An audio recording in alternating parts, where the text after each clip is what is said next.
Falando de novas técnicas para o tratamento da depressão, que afeta hoje mais de 350 milhões de pessoas em todo o mundo, segundo a Organização Mundial da Saúde. E a toxina botulínica, o popular Botox, usado em tratamentos estéticos, pode ser um importante aliado no tratamento da depressão. Para falar sobre isso, comigo aqui no estúdio, o cirurgião plástico Rodrigo Rosic. Doutor, muito obrigado pela presença aqui no Visita na Record. Agradeço, Rafael. Doutor, para mim isso é novidade, né? Toxina botulínica sendo usado em tratamento para depressão, mas a gente sabe que os primeiros trabalhos, testes, isso já começou em 2006 nos Estados Unidos? Correto. As primeiras publicações começaram em 2006, mas existe um lapso de tempo entre você publicar os primeiros relatos, outros grupos reproduzirem esses achados para validar os resultados e eles serem realmente utilizados na prática clínica diária. Então, isso está ganhando força com o passar do tempo, à medida que mais trabalhos estão sendo publicados corroborando as conclusões que o uso da toxina botulínica é realmente eficaz para melhora dos sintomas de depressão. Agora, doutor, isso no Brasil já tem sido aplicado há quanto tempo, né, que a gente tem aqui esse tipo de tratamento? Desde a primeira publicação em 2006, os médicos brasileiros já ficaram sabendo, mas à medida que isso foi tomando corpo, alguns colegas começaram efetivamente a fazer o uso aqui no Brasil, e a gente nota que ganhou corpo mesmo nos últimos 5 a 3 anos aqui no Brasil, o uso da toxina também para a melhora dos sintomas depressivos. A gente conhece bastante a toxina botulínica, né, o Botox, na aplicação de tratamentos estéticos. Para a depressão, como é que é feito isso? A aplicação é parecida? Tem alguma área específica que essa aplicação é feita? O achado, Rafael, foi justamente, como boa parte dos achados científicos, um achado inesperado. As pessoas iam receber a aplicação de Botox por questões estéticas e, paralelamente, alguns médicos começaram a perceber que os pacientes começavam, aqueles que tinham já um diagnóstico de depressão, começaram a ter melhora dos sintomas. Ou seja, então, quanto à via de ação, a via de aplicação, a maneira como é utilizado o Botox, ele é exatamente igualzinho o jeito que nós utilizamos para fins estéticos.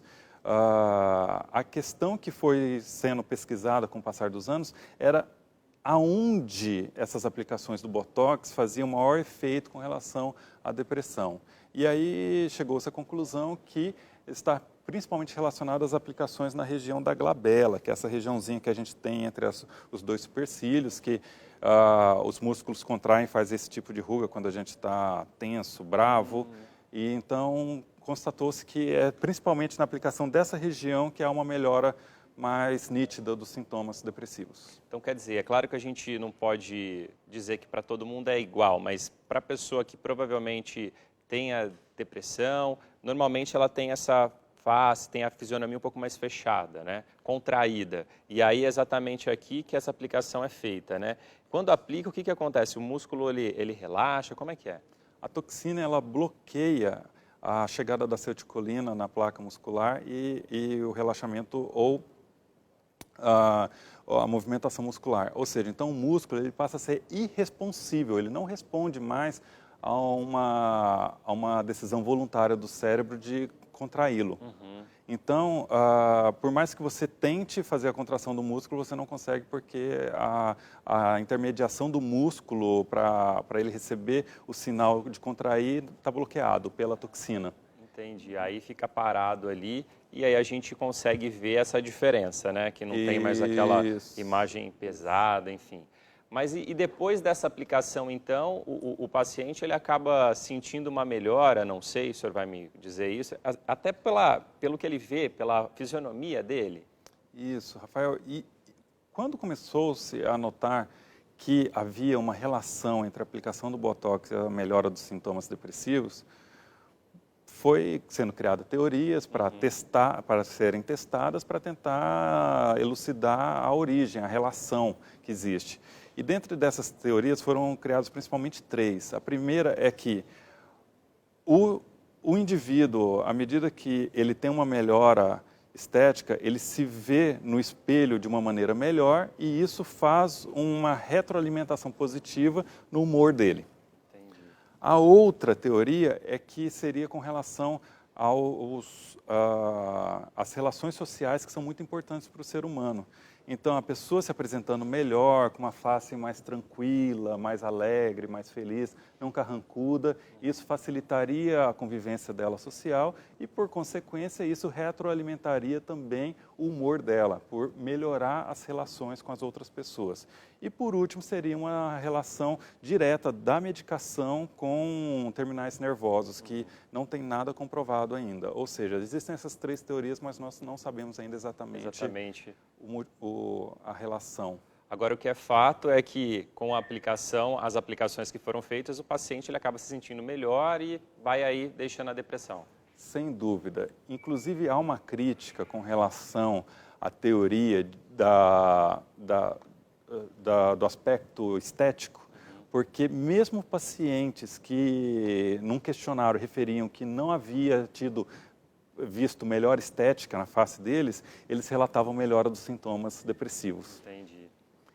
E a aplicação, ela é feita como num tratamento estético? A recuperação disso, como é que é? É imediata? Tem que esperar algumas horas, dias? Rafael, a grande vantagem da toxina botulínica, que inclusive tornou ela o procedimento hoje mais realizado, não cirúrgico, dentro da cirurgia plástica e da dermatologia, é que ele permite que a gente chama de downtime, ou seja, o período que o paciente tem que ficar fora de suas atividades, praticamente desprezível, porque a pessoa pode aplicar e no dia seguinte já voltar às suas atividades normalmente, sem problema algum. No máximo vai ter algum pequeno roxinho se pegar em algum vaso na hora de aplicar, mas isso com 3 dias no máximo melhora. Já melhora. E é o procedimento hoje, o Botox, claro, nesse caso específico para depressão, mas para fins estéticos é o mais utilizado. É o procedimento mais realizado ao redor do mundo. Para o procedimento médico cirúrgico para fins estéticos é a aplicação da toxina botulínica. E só voltando um pouquinho na pergunta anterior, Rafael, o resultado, com 3 dias você já começa a perceber uma dificuldade de movimentação do músculo e com 15 dias já está praticamente o resultado final. Já está o resultado final. E depois essa reaplicação, ela é indicada a partir de quanto tempo? Varia. Se você for ver as orientações dos próprios fabricantes, eles falam que a duração da toxina vai gerar em torno de 4 a 6 meses. Existe uma variabilidade muito grande do indivíduo, do status imunológico do indivíduo. Porém, o que a gente percebe também na prática, e alguns trabalhos têm mostrado, é que a gente traçando um paralelo como se fosse igual um músculo que a gente trabalha na academia, o músculo da face, se você passar ele 6 meses bloqueado, ele vai atrofiar. Então, quando ele voltar à atividade dele, ele não vai voltar com a mesma força que ele tinha antes da aplicação, porque ele passou 6 meses atrofiado. Então, se você colocar uma nova aplicação em seguida da outra, a gente percebe que esse efeito ele acaba sendo um pouco mais duradouro, porque você já vai bloquear novamente um músculo que passou 6 meses se atrofiando. Agora, a quantidade, já que ele passou aí 6 meses sem trabalhar, a quantidade que vai ser aplicada é maior ou menor? Menor. É menor, né? Menor. Porque daí ele já vai estar um pouco mais leve, assim, digamos, né, com relação à aparência. Bacana. Doutor, agora a gente vai mudar um pouco de assunto, né? Porque também a gente vai falar de um outro procedimento estético que é também muito utilizado, né, em todo o mundo, que é a ritidoplastia. É um nome um pouquinho difícil, mas nada mais acredito que é um tratamento para as rugas da face, é isso? Isso, correto, Rafael. Rítido é um termo grego que significa ruga, né? Então, ritidoplastia é o tratamento plástico cirúrgico das rugas. É um tratamento antigo que começou no início do século XX, 1903, 1906, mas que nos últimos 15 anos ele tem sofrido muitas alterações e uma evolução grande, justamente pelo avanço do nosso conhecimento acerca do envelhecimento, do que torna uma face envelhecida ou não. Então, a ritidoplastia inicialmente era feita ressecções de pele localizadas com o objetivo de esticar a pele. Com o passar dos anos, essa incisão ela se tornou mais ampla ao redor da orelha, para poder esticar toda a pele do terço médio da face e do pescoço. E nos últimos 10 anos, a gente percebeu que o envelhecimento, Rafael, não é só uma questão da pele, mas também uma questão da flacidez dos tecidos da face. Não adiantava então só esticar. Isso mesmo, perfeito. Não adianta só você esticar a pele, você também tem que reposicionar os tecidos. Então hoje, o nosso descolamento da pele é menor, o suficiente para acessar os tecidos profundos e reposicionar eles na posição que eles deveriam estar. E a ressecção de pele também é menor do que era feita 20 anos atrás, para evitar aqueles estigmas que a gente via na década de 80, principalmente da cirurgia de face, que a pessoa ficava com a boca esticada, com um aspecto muito plastificado. E recentemente houve uma maior revolução ainda nesse procedimento, que adicionou-se o conceito do volume. Pois é, quando faz esse redimensionamento, como o senhor disse, pode ser que algumas áreas, elas precisem ser preenchidas. Isso. E isso acontece de que maneira? O que coloca ali? Nós temos algumas opções, Rafael. A primeira opção, a opção mais simples que pode ser feita no consultório, é o preenchimento com ácido hialurônico, que é uma substância que a gente tem no nosso organismo, ou seja, não vai apresentar reação, ele é comum, só que justamente por ele ser um procedimento comum, um material comum ao corpo humano, mas ele não é de origem humana, ele é degradado. Essa degradação ela varia entre 6 a 24 meses, ou seja, uma variação muito grande. Mas, depois de 2 anos, no máximo, não existe mais nada do que foi injetado. E você aplica ela por ml, você pode fazer no consultório. E esse, inclusive, é o segundo procedimento não cirúrgico mais realizado ao redor do mundo, depois da aplicação de toxina botulínica. Outra opção que a gente tem, principalmente quando os volumes a serem enxertados são grandes, é o uso da gordura.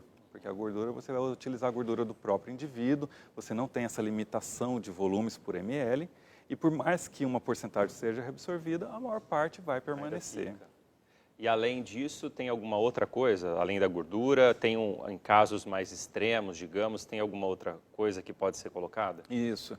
Em situações, Rafael, onde há uma simetria facial, onde a gente precisa de um preenchimento, que aquele volume seja estável ao longo do tempo, onde a gente precise calcular a diferença de volume de um lado para o outro, a gente pode partir para o uso das próteses.